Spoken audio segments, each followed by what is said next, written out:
Silver nitrate formula AgNO3। अस्सलाम वालेकुम students. आज का topic second year chemistry chapter number 5 का शॉर्ट नोट है, जिसको सिल्वर नाइट्रेट कहते हो, लूनर कास्टिक कहा जाता है। फॉर्मूला है AgNO3 यानी सिल्वर नाइट्रेट। सिंपल सी एक इक्वेशन है जो बैलेंसिंग ऑफ इक्वेशन के तौर पर ही आपसे पूछी जाती है। सिल्वर मेटल चांदी को नाइट्रिक एसिड डाइल्यूट के साथ डिसॉल्व करते हैं ग्रेजुअली। ब्राउन रंग की गैस नाइट्रिक ऑक्साइड इवॉल्व हो जाती है और सिल्वर नाइट्रेट सॉल्यूशन फॉर्म में हमें मिल जाता है। ये इसकी एक सिंपल सी प्रिपरेशन। अब इसकी फिजिकल प्रॉपर्टीज।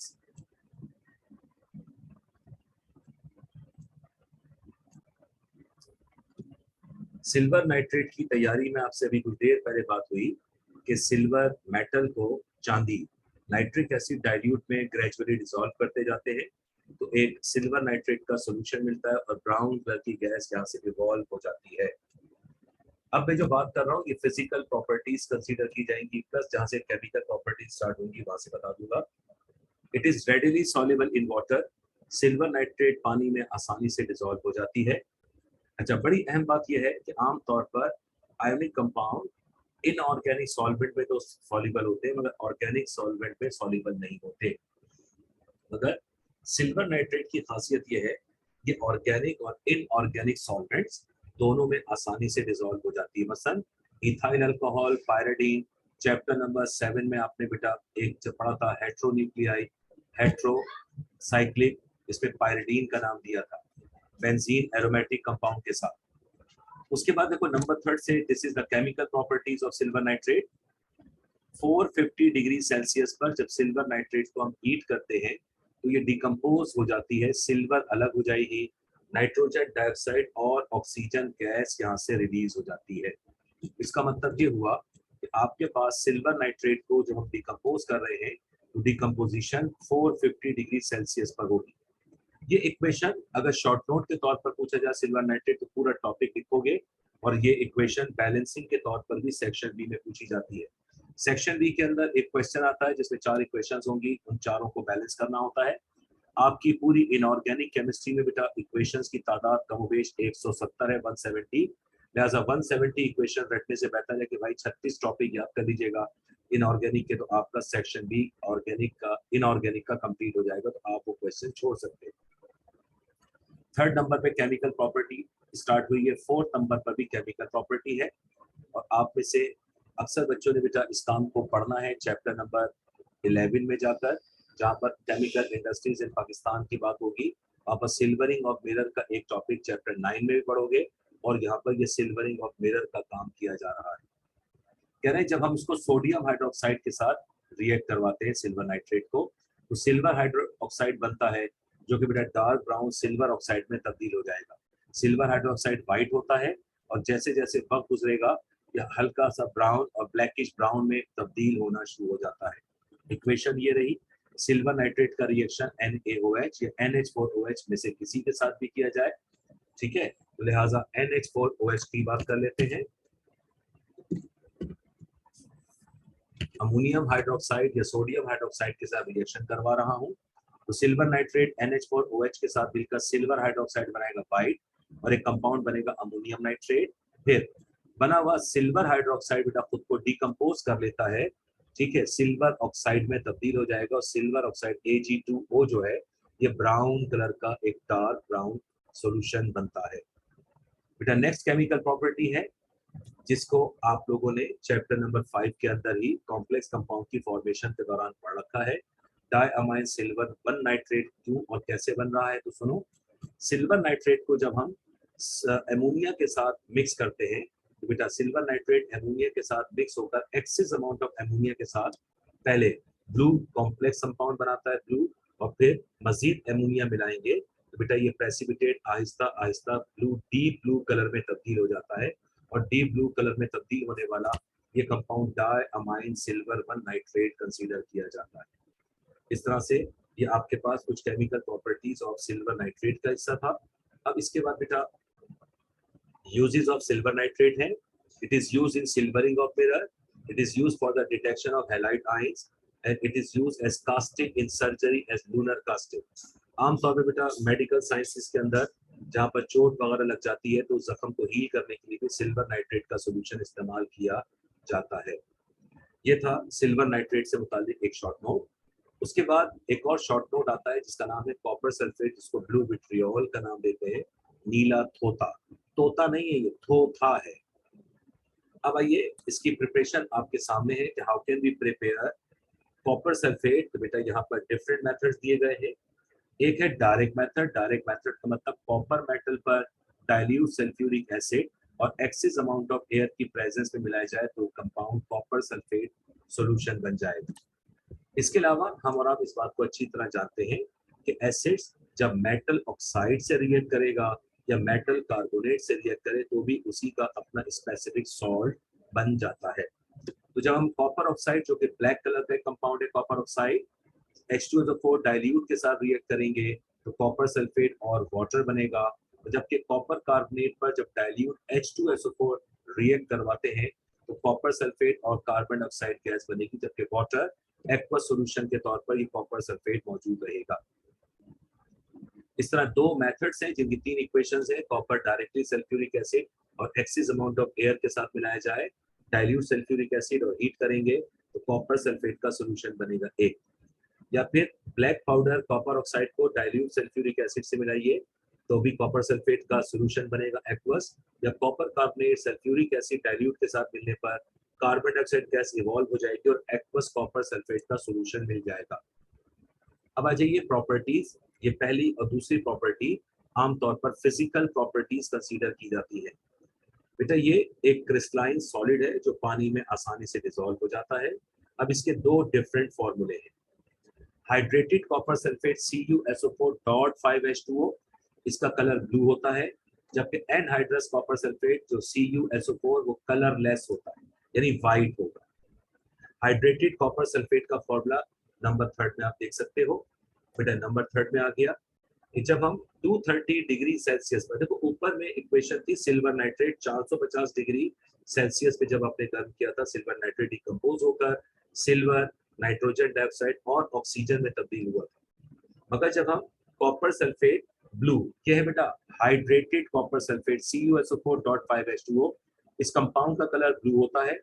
230 डिग्री सेल्सियस पर इसमें पाए जाने वाले वाटर ऑफ क्रिस्टलाइजेशन यहाँ से रिमूव हो जाते हैं। कॉपर सल्फेट व्हाइट मिलेगा एनहाइड्रस, वाटर मॉलिक्यूल यहाँ से अलग हो गए। ये ऊपर पॉइंट 2 में इसी बात की वजाहत की गई कि एनहाइड्रस कॉपर सल्फेट का कलर व्हाइट है, जबकि हाइड्रेटेड कॉपर सल्फेट जो क्रिस्टलाइन होगा उसे ब्लू कंसीडर किया जाता है। तो तीसरे नंबर पे first chemical property of copper है। ये भी शॉर्ट नोट के तौर पर या इक्वेशन बैलेंसिंग के तौर पर आपसे पूछा जाता है। अब नंबर 4 जो सेकंड केमिकल प्रॉपर्टी है कॉपर की, जब हम कॉपर सल्फेट को पोटेशियम आयोडाइड के साथ रिएक्ट करवाते हैं तो बेटा ब्राउन रंग का एक सॉल्यूशन बनता है जो कि आयोडीन की वजह से। आप में से जिन बच्चों ने अपने प्रैक्टिकल जर्नल्स बेटा बनाए हैं तो सॉल्ट एनालिसिस के अंदर कॉपर आयंस जो कैटाइन यानी बेसिक रेडिकल्स की डिटेक्शन में ग्रुप नंबर 2 में जब डिटेक्ट करते हैं तो कॉपर सल्फेट की एक CT कंफर्मेटरी टेस्ट किया जाता है। वो कंफर्मेटरी टेस्ट ये लिखा हुआ है, वो सॉल्यूशन जिसमें कॉपर मौजूद है।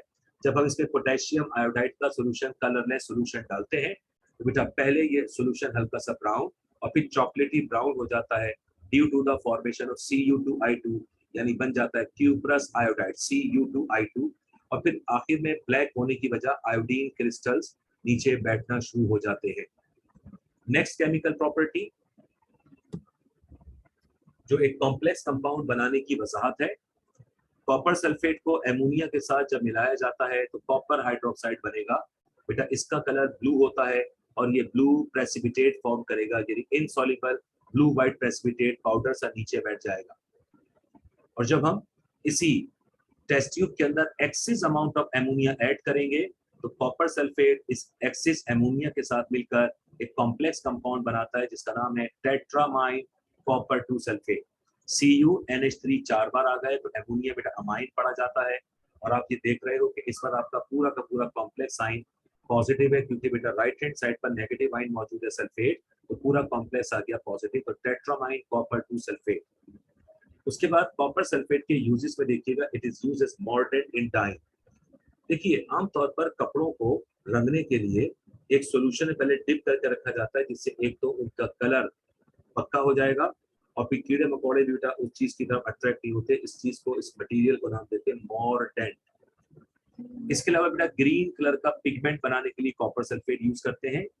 आमतौर पर आपने दरख्तों के तनों पर व्हाइट रंग का चूना, कैंट एरियाज की तरफ चले जाइए, शहरों के अंदर जहाँ साफ सुथरे दरख्तों के तने होते हैं, वहां पर देखिए दरख्तों के तनों पर बेटा नीचे रेड कलर, ऊपर व्हाइट कलर लगाया हुआ होता है, या नीचे व्हाइट या ऊपर रेड।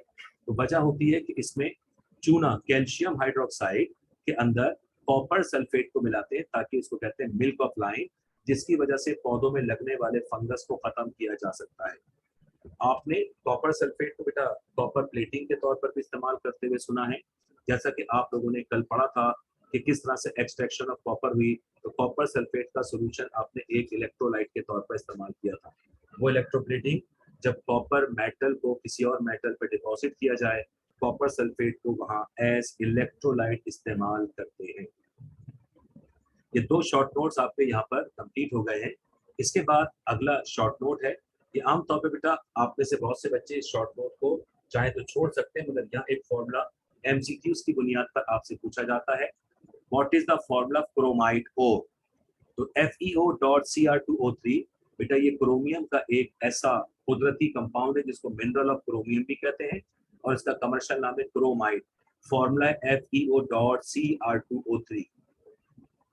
बेटा ये दो प्रिपरेशन मेथड है इसके।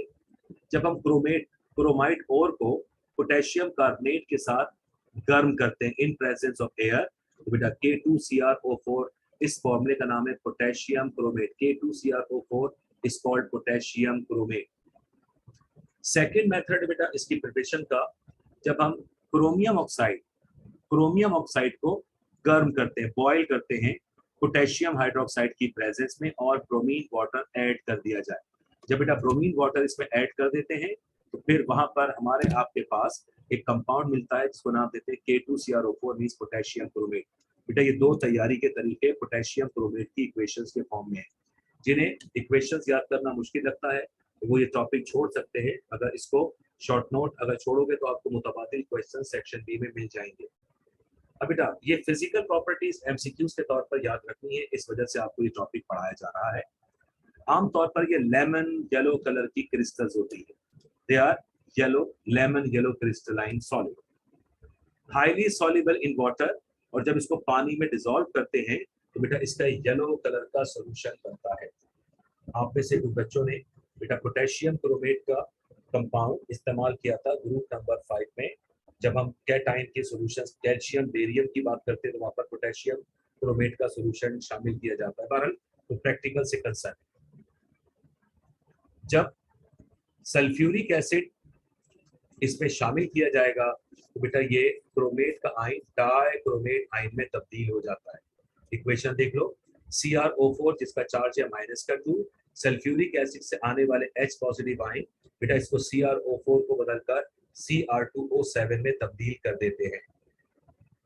इस तरह डाइल्यूट सल्फ्यूरिक एसिड की प्रेजेंस में जब हम इसको गर्म करेंगे, और अगर कॉन्सेंट्रेटेड सल्फ्यूरिक एसिड यूज किया जाएगा तो फिर इसको गर्म करने की जरूरत नहीं, तो क्रोमेट आयन H2SO4 की प्रेजेंस में डाइक्रोमेट आयन में तब्दील हो जाता है। कलर का फर्क लीजिएगा, क्रोमेट आयन बेटा लेमन येलो कलर का होता है, जबकि डाइक्रोमेट रेडिश कलर या रेड कलर का होता है। अब एक सिंपल सी इक्वेशन भी आमतौर पर आपसे एग्जाम में पूछी जाती रही है।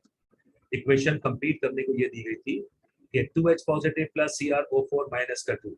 तो जब हम chromate ion CrO4 chromate ion को बेटा एसिड में शामिल करते हैं डाइल्यूट में, तो ये बनाता है chromic acid. H2CrO4 is called chromic acid, chromic CHROMIC। तो H2CrO4 का फॉर्मूला क्रोमिक एसिड कहलाएगा। अब एक फर्क जरा याद रखिएगा, पोटेशियम क्रोमेट का कलर है लेमन येलो, फॉर्मूला है बेटा इसका K2CrO4। ये छोटा सा एक शॉर्ट नोट, इसमें इसके यूजेस मौजूद नहीं है। उसके बाद अगला पार्ट है जिसका नाम है पोटेशियम डाइक्रोमेट K2Cr2O7।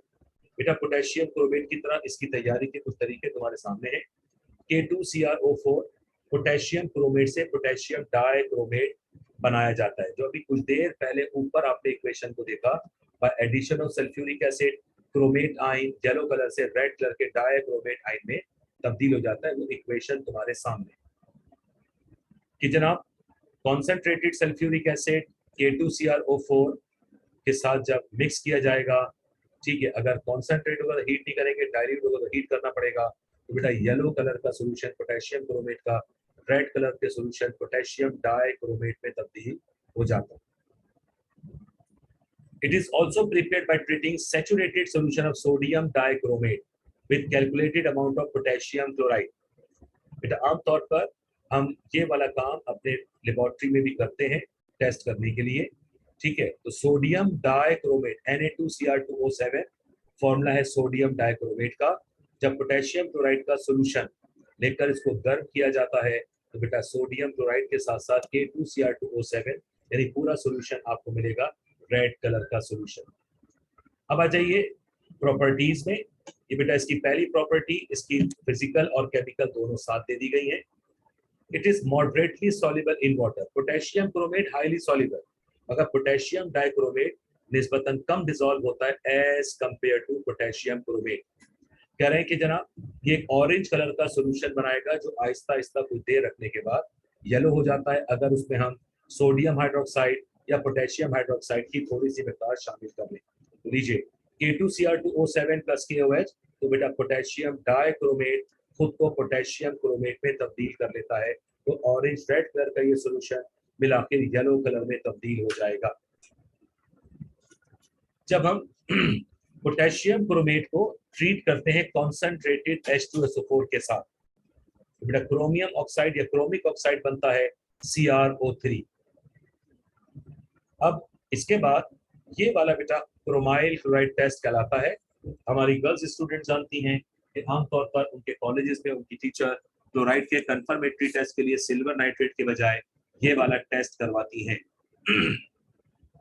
यानी आपने वो सॉल्ट लिया जिसमें क्लोराइड प्रेजेंट हो गया है, इस क्लोराइड वाले टेस्ट के करने के लिए सॉल्ट की मिकदार ली, पोटेशियम डाइक्रोमेट की थोड़ी सी मिकदार पाउडर की शक्ल में शामिल की, कॉन्सेंट्रेटेड H2SO4 उस पर डालकर इसको हीट किया, निकलने वाले ब्राउन रेडिश वेपर्स को बेटा दूसरी टेस्ट ट्यूब में कलेक्ट करते हैं और फिर कलेक्ट करके उसमें NaOH या वाटर मिलाते हैं तो एक सोल्यूशन बन जाता है और वो सोल्यूशन कहलाता है क्रोमाइल क्लोराइड। बेटा ये वो जो ब्राउन कलर की गैस निकल रही थी, वो ब्राउन कलर की गैस ये कंसीडर की जाती है, यानी जिसको नाम दे रहा हूं मैं आपके लिए chromyl chloride CrO2Cl2। This formula is known as chromyl chloride, इसीलिए हम इसको क्रोमाइल क्लोराइड टेस्ट का ही नाम देते हैं। नेक्स्ट केमिकल प्रॉपर्टी है बेटा, आमतौर पर पोटेशियम डाइक्रोमेट, आमतौर पर बेटा सल्फ्यूरिक एसिड आयरन सल्फेट के साथ, तो बेटा याद रखिएगा K2Cr2O4 और K2Cr4 और K2Cr2O7 ये दोनों के दोनों ऑक्सीडाइजिंग एजेंट हैं, दूसरों से इलेक्ट्रॉन छीन लेते हैं, एक्सेप्टेंस ऑफ इलेक्ट्रॉन करते हैं, यानी रिडक्शन का प्रोसेस करवाते हैं। जब हम आयरन आयन का रिएक्शन Fe+2 वाले का पोटेशियम डाइक्रोमेट और सल्फ्यूरिक एसिड डाइल्यूट के साथ रिएक्ट करवाते हैं, तो यहाँ से एक चीज बेटा हमें मिल जाएगी और उस चीज को आप और हम नाम देते हैं Fe2SO4 टेकिंग थ्राइस, यानी फेरस फेरिक में चेंज हो गया, फेरस फेरिक में चेंज हो जाता है, और जब फेरस फेरिक में चेंज हो गया तो ये इक्वेशन आपके सामने आकर रुक गई। ठीक है, तो ये बेटा ये फेरस से फेरिक में खुद को तब्दील कर लेता है एक बार। अब आ जाओ दूसरी केमिकल एक्टिविटी, अगर मैं पोटेशियम आयोडाइड का रिएक्शन K2Cr2O7 के साथ करवाता हूं तो बेटा तब भी वहां पर हमें आयोडीन की क्रिस्टल्स मिल सकती हैं। तो पोटेशियम आयोडाइड का solution K2Cr2O7 plus dilute sulphuric acid plus heat, और अगर कॉन्सेंट्रेटेड यूज करेंगे तो फिर हमें हीट करने की जरूरत नहीं है। बेटा ये सिर्फ शॉर्ट नोट के तौर पर आपसे पूछ जाते हैं, एज इट इज आपको याद करने हैं। It is used as powerful oxidising agent during volumetric estimation of ferrous ion. तो जब बेटा आमतौर पर आपने फर्स्ट ईयर केमिस्ट्री में ये बात देखी थी कि टाइट्रेशन में आपने रिडॉक्स टाइट्रेशन का एक पार्ट किया था जिसमें वहां पर आपने KMnO4 को ऑक्सीडाइजिंग एजेंट के तौर पर इस्तेमाल किया था। तो बेटा इंडस्ट्री के अंदर पोटेशियम डाइक्रोमेट को as an powerful oxidising agent इस्तेमाल करते हैं। इसके अलावा कह रहे हैं कि it is use in the preparation of some compound like chrome alum, chrome yellow और क्रोम रेड। चैप्टर नंबर 4 में जब लेड पिगमेंट्स पढ़ोगे वहां पर इनके नाम इनके फॉर्मूलों के साथ आपके साथ डिस्कस किए जाएंगे, ठीक है। लिहाजा इस वक्त हम और आप इस वक्त यहाँ पर मौजूद हैं। देखिए नेक्स्ट हमारा जो टॉपिक है, नेक्स्ट टॉपिक है हमारा पोटेशियम परमैंगनेट KMnO4। इसकी तैयारी बेसिकली यहाँ पर बेटा MCQs बनते हैं, इसलिए टॉपिक आपसे डिस्कस किए जा रहे हैं MCQs में कि MnO2 मैग्नीज डाइऑक्साइड है, ठीक है। MnO2 is called manganese dioxide. तो मैग्नीज डाइऑक्साइड को पोटेशियम हाइड्रोक्साइड के साथ जब हम गर्म करते हैं, मिलते हैं, तो बेटा ये मैग्नीज डाइऑक्साइड पोटेशियम हाइड्रोक्साइड के साथ मिलकर K2MnO4 बनाता है। इसको नाम देते हैं potassium magnet. K2MnO4 is called potassium magnet. अब इस पोटेशियम मैग्नेट को मिलाकर हम क्लोरीन गैस के साथ रिएक्ट कराएंगे, तो बेटा सेकेंड स्टेप में बन जाएगा KMnO4। K2MnO4 को नाम देते हैं पोटेशियम मैग्नेट। तो पोटेशियम मैग्नेट क्लोरीन से रिएक्ट करेगा तो KMnO4 में तब्दील हो जाएगा। इसी तरह अगर पोटेशियम मैग्नेट को बेटा ओजोन के साथ रिएक्ट कराते हैं तो KMnO4 पोटेशियम पर मैग्नेट बनेगा। अब एक फर्क सुन लो, KMnO4 इज कॉल्ड पोटेशियम पर मैग्नेट और K2MnO4 is called potassium magnet. पर का लफ्ज यहां से हटा देंगे, तो बेटा K2MnO4 is called potassium magnet, जबकि KMnO4 इज कॉल्ड पोटेशियम पर मैग्नेट। इसको बेटा आमतौर पर हम पोटेशियम मैग्नेट को इलेक्ट्रोलाइटिक रिफाइनिंग के तौर पे भी इस्तेमाल करते हैं। It can also be prepared by electrolytic oxidation of potassium magnet. मगर ये वाली इक्वेशन में नहीं, फॉर्मूला आपको याद रखना था। अब आप देखो, deep purple crystalline soluble solid होता है जिसका सॉल्यूशन डीप पिंक कलर का, रेडिश कलर का। फर्स्ट ईयर की केमिस्ट्री के प्रैक्टिकल्स में आपने कलर देखा हुआ है। हाँ देखो, ये वाली इक्वेशन कंप्लीट करने को आमतौर पे दी जाती है। इक्वेशन आती है बेटा जब इसको गर्म करते हैं अराउंड 270 डिग्री सेल्सियस, टेम्परेचर बहरहाल मेंशन नहीं है, तो KMnO4 डिकम्पोज होकर चला जाता है K2MnO4 plus MnO2 plus oxygen. तो K2MnO4 को पोटेशियम मैग्नेट और KMnO4 को पोटेशियम पर मैग्नेट का नाम दिया जाता है। जिस तरह K2Cr2O7 एक पावरफुल ऑक्सीडाइजिंग एजेंट था, इस तरह KMnO4 भी एक पावरफुल ऑक्सीडाइजिंग एजेंट होता है। बेटा यहाँ पर इस कंपाउंड में मैग्नीज का चार्ज है प्लस का 7। कितना चार्ज है इसका? प्लस का 7। और पोटेशियम पर मैग्नेट में मैग्नीज का चार्ज प्लस का 7 है और बिलाखिर बेटा MnO2 में आकर इसका चार्ज प्लस का 2 हो गया।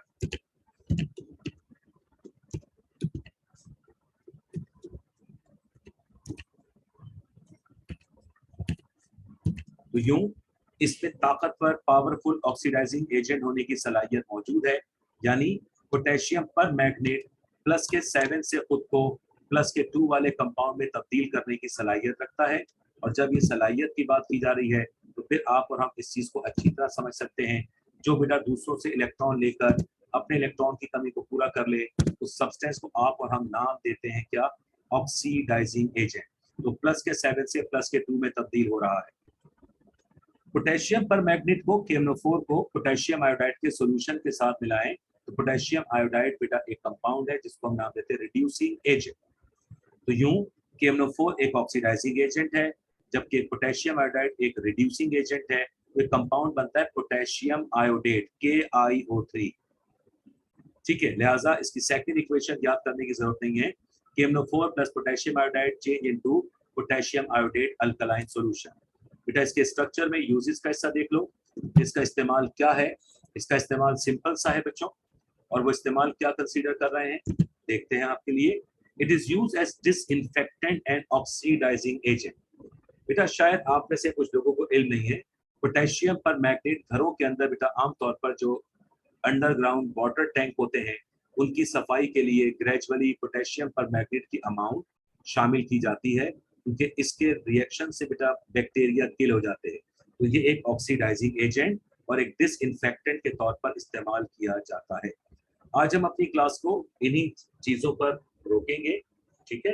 लिहाजा ये आपके चैप्टर नंबर 5 के तमाम शॉर्ट नोट्स का हिस्सा यहाँ पर कंप्लीट हो चुका है आज।